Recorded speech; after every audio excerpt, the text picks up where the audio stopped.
All right, so as a bit of a shocker today, we got the word from the ESBC devs, man, that they released some of the footage for some of the things that this is not actually our gameplay, but this is gameplay from the same build that we played during the ESBC game event, man. And I want to run this video, but I also kind of want to talk over it a little bit as it's going. So you guys sit back, chill, take it all in, get your notepads, because as I'm sure, just like we did, you guys are going to really dig down into this, man, and find all the little things you can. This is going to raise your hype level through the roof. Trust me, all right? Trust me. Let's look at it. So before I even get started, man, just so y'all know, so I haven't watched this whole thing yet, man. So this is almost going to be a little bit of a live reaction to it.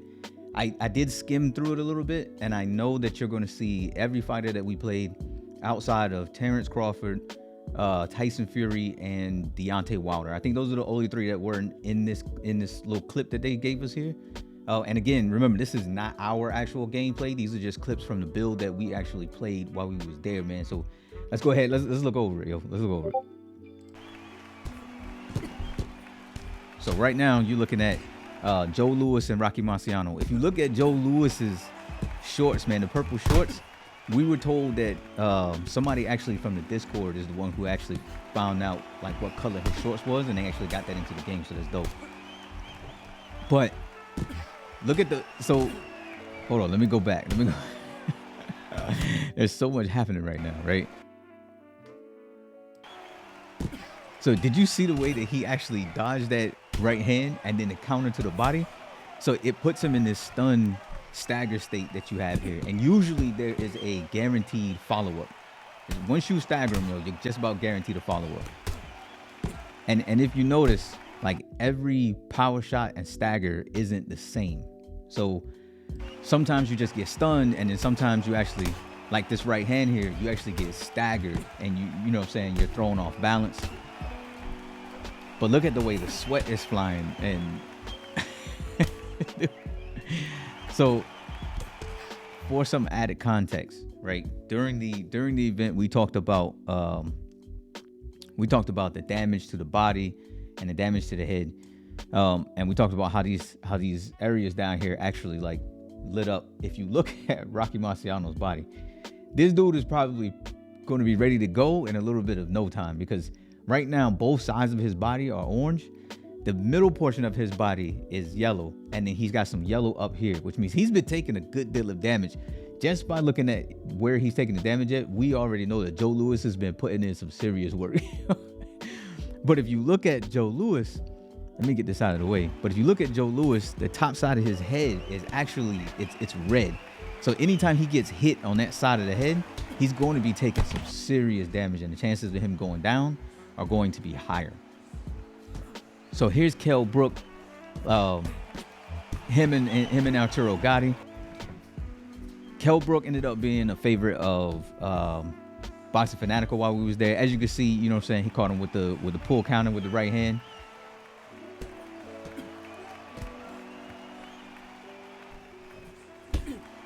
So, and this right now actually looks really, really smooth, man. It almost looks better than the version we played. But here, as I say that, right on time, right on cue. If you look at Kenny Bayless, you can see that he's kind of like in the ropes right now. So these were kind of some of the bugs and things that we experienced while we were playing the game. And there were some that were worse than this, but I'll tell you right now, the way this looks right now, this looks pretty smooth. But the gameplay itself is playing exactly the way that we played it during the event. It was this smooth. The gameplay was clean, all of that good stuff. We just had some bugs and glitches and things like that, kind of like how Kenny is right now.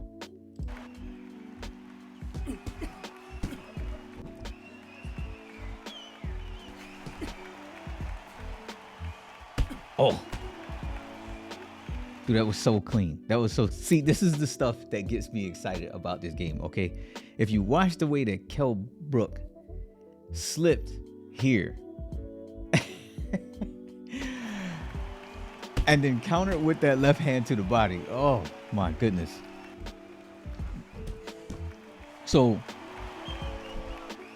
a little bit about Conor Benn. So we thought that Conor Benn was like we thought that he was bugged as far as his body goes. Like his body wore down so fast. I don't think that that is a part of like the trait system at play. I think that was literally just like his body was bugged.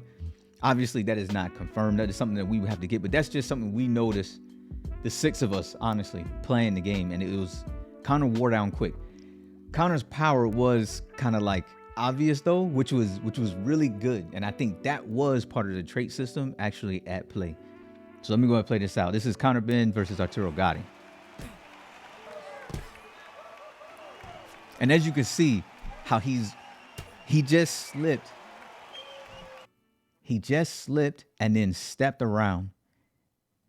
This is stuff that we are not seeing in any current boxing game. All right. The way he slipped this, stepped around, took the off angle, threw the right hand.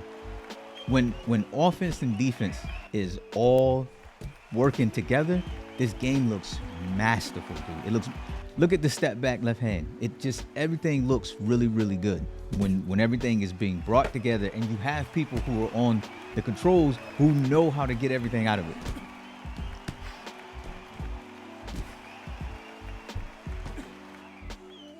See that there? Arturo Gatti was in the high guard, but as you can see, Conor Ben still landed a right hand around the guard. Mechanics. The mechanics are all at play here, yo. They're all looking real good. Like, you guys, I'm trying to tell you, y'all are in for a serious treat when this game drops.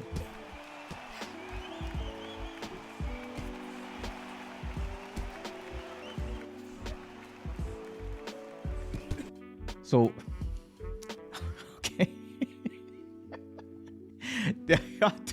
Y'all don't understand how hype I am right now to be able to even to show y'all this video. Like this is the stuff that we were talking about that we couldn't initially show you, and now here it is, our opportunity. Like I'm over the moon right now to be able to show y'all this. But to if you see what Caleb Plant just did there, and then the right hand, Caleb is looking too clean. In the smooth footwork modifier right there. And now he's in trouble, right? So in loose footwork, right, there is the ability for you to take maybe some additional damage while you're in loose footwork. And we see why that was the case right here, right? So in the loose footwork, he gets caught with a counter left uppercut from Carl Froch. It puts him into trouble. So while he's in trouble, and most of y'all already know this, but he's going to move a lot slower. Caleb Plant is going to move a lot slower when trying to get away. Carl Froch, being that his adrenaline is up, is really going to be able to just really kind of throw punches to kind of get you out of there.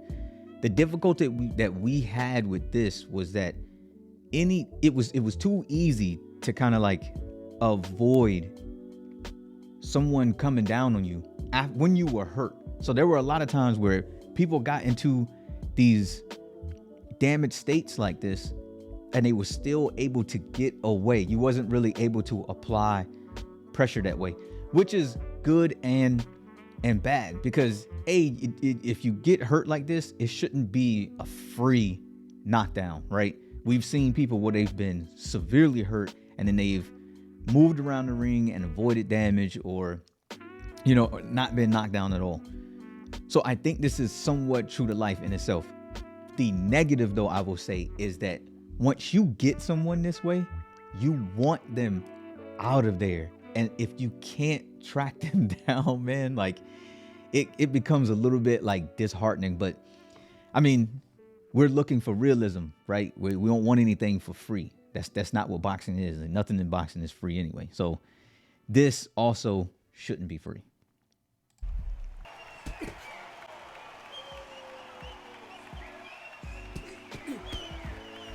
Look at that double slip from Carl Froch.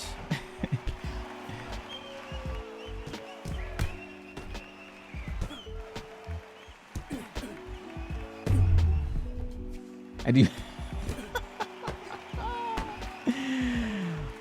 Hold on. We got so obviously we talked about flash knockdowns and things like that, right? And this is, you have to look at why that happened. If you look at Caleb Plant's body here, if you look at his head, it's orange. Any solid punch right now is probably there's a higher chance of putting him down. But you also have to take into account the actual trait system itself and how is that coming into play.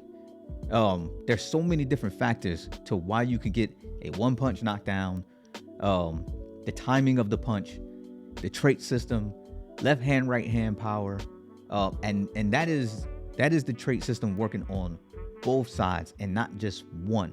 So there were a lot of reasons that this counter right hand from Carl Froch just put Caleb Plant to sleep. And if you notice, he was in the high guard when he leaned back and dodged that punch.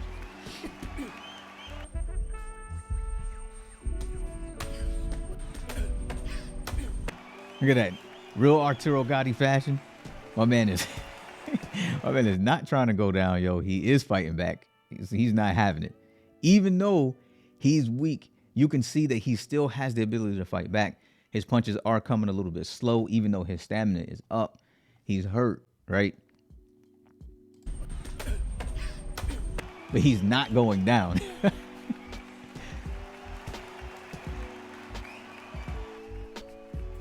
Nice slip there again from Arturo. Look at it. He just walked right into a jab. Good counter right hand there. But anything can get you hurt, you know? Especially a good power jab. Yo, if you just walk into a power jab, man, you're going to eat damage. And you can see the way that he's walking. He looks drunk. But he's still able to compete. He's still able to fight back.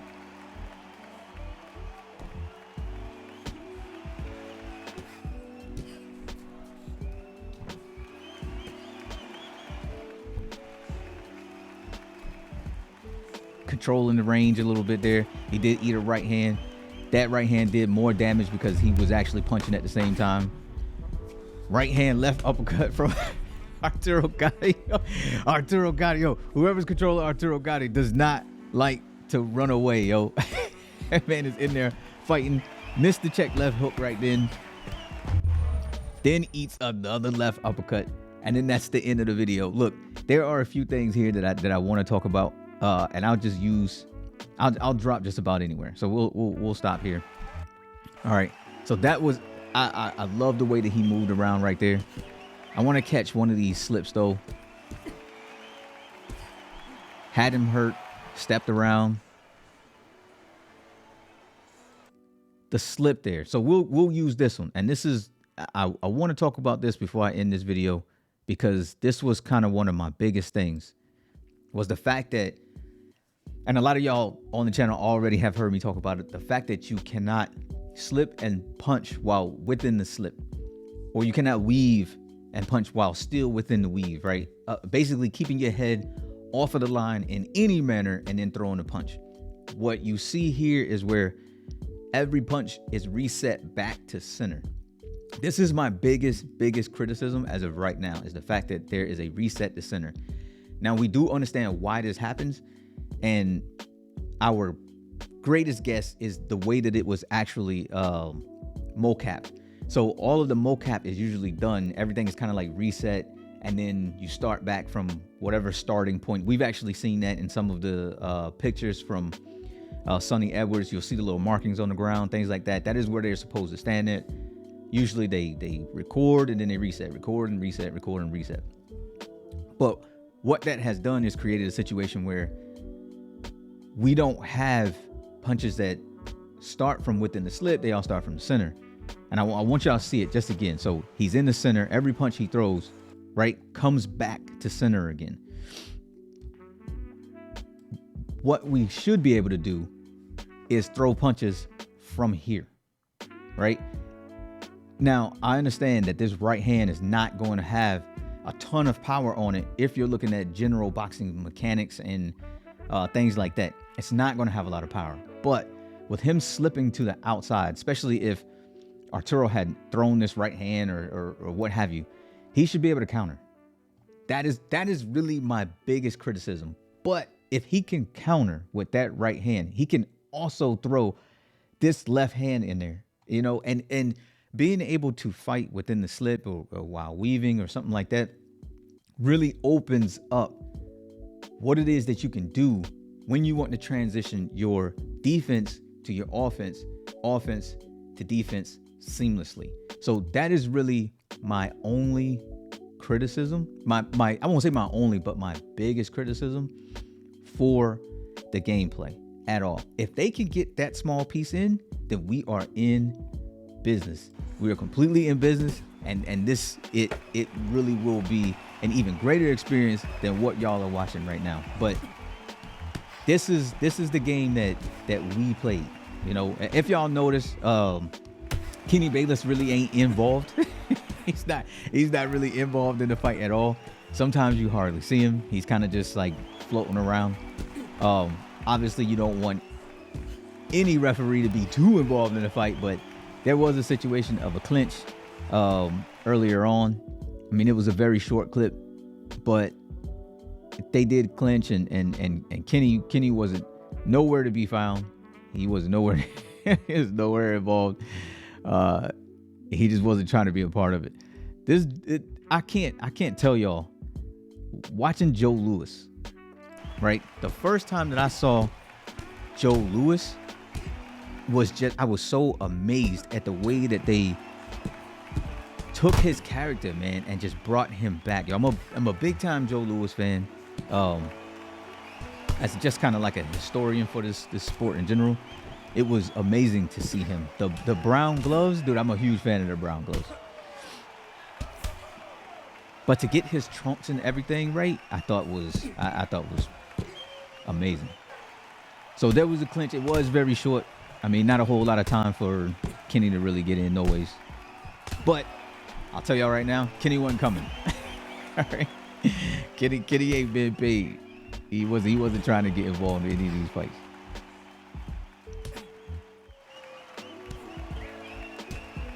So look, I'm gonna end it here. I would have liked to see Joe Louis in that loose footwork, because his loose footwork looked so much better than everybody else. It was so smooth the way that he moved around in the loose footwork system.